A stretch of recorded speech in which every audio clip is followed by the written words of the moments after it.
আজকে আপনাদের সাথে শেয়ার করব আমার শাশুড়ি মা কিভাবে রাজহাঁস রান্না করে। হ্যালো এভরিওয়ান, আসসালামু আলাইকুম। কেমন আছেন সবাই? সবসময় তো এমনি ভিডিওগুলাই আপনাদের সাথে শেয়ার করি, তো আজকে আমি শেয়ার করব যে আমার শাশুড়ি মা কিভাবে রাজহাঁস রান্না করে। তো মায়ের হাতে রান্না কিন্তু অনেক বেশি মজার হয়।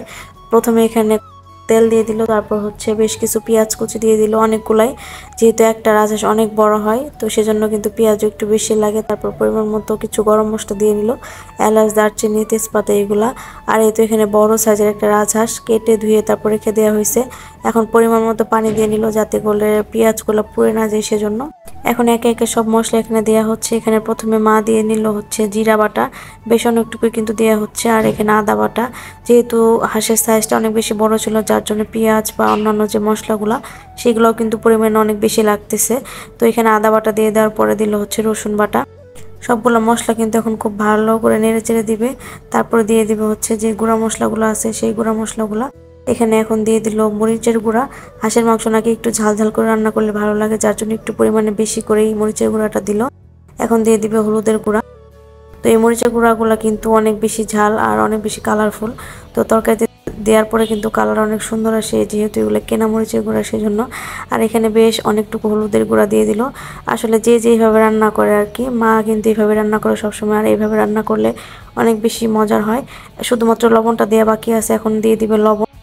তো মশলাগুলো পড়ে যাচ্ছিল নিচে, যার জন্য খুব ভালো করে আগে নাড়াচাড়া করে নিল। আর এখন পরিমাণ মতো লবণ দিয়ে দিচ্ছে। তো লবণ দিয়ে দেওয়ার পরে কিন্তু আবার ভালো করে নাড়াচাড়া করে দিচ্ছে যাতে করে মশলাগুলো নিচে লেগে না যায়। সবগুলো মশলা কিন্তু একে একে দেওয়া শেষ। এখন শুধু মশলাটা খুব ভালো করে কষিয়ে নেবে। যখন উপর থেকে তেল ভেসে উঠবে তখন কিন্তু হাঁসের মাংসগুলো দিয়ে দিবে। তখন মা কিন্তু মশলাগুলো খুব ভালো করে কষিয়ে নিচ্ছে, অল্প একটু পানি দিয়ে দিছিল। তারপরে পানি দিয়ে মশলাটাকে খুব ভালো করে কষাচ্ছে। তো মশলা কষানো হয়ে গেছে, এখন মায়ের মধ্যে হাঁসের যে মাংসগুলো কেটে ধুয়ে রেখে দেওয়া হয়েছিল সেটা এখন দিয়ে দিচ্ছে।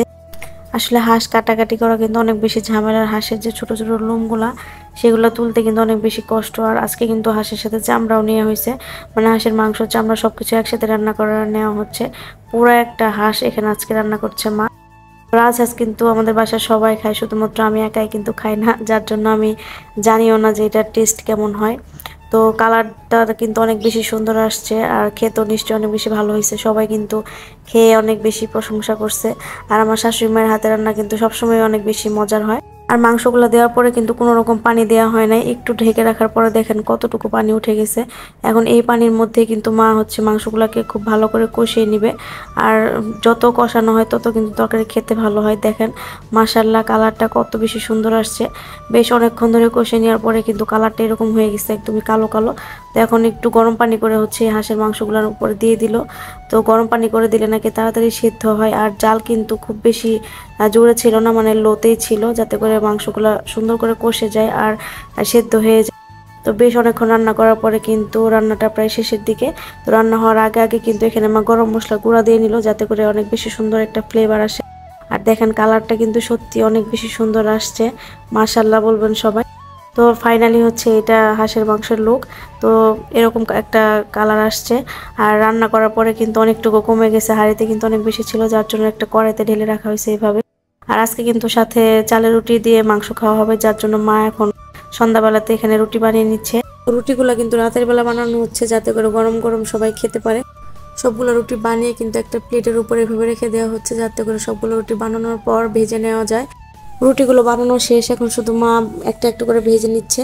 তো আজকে রাতের খাবারটা কিন্তু সবাই অনেক তৃপ্তি সহকারে খাইছে। আমি যদিও হাঁসের মাংস খাই না, তবে সবাই কিন্তু মার হাতে রান্না অনেক বেশি প্রশংসা করছে। মাশাআল্লাহ অনেক বেশি মজা হয়েছিল আজকের তরকারি। তো আজকের ব্লগটি এই পর্যন্ত, সবাই ভালো থাকবেন, আল্লাহ হাফেজ।